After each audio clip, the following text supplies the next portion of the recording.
Banda sa Canada nagkamit ng Guinness World Record title matapos mag-concert sa malalim na minahan.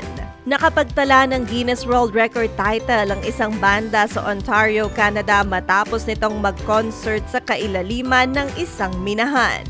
Ayon sa Guinness, hawak ng Miners and Son ang titulong Deepest Concert Underground matapos nitong mag-perform sa minahang Kidd Mine.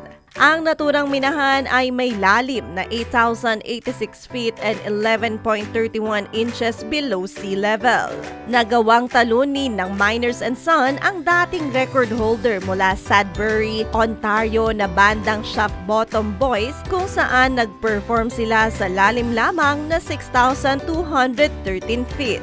Samantala, kilala ang Kidd Mine bilang isa sa pinakamalalim na minahan sa mundo. Hi! Ito po si DJ Claire ng Radyo Natin Nationwide.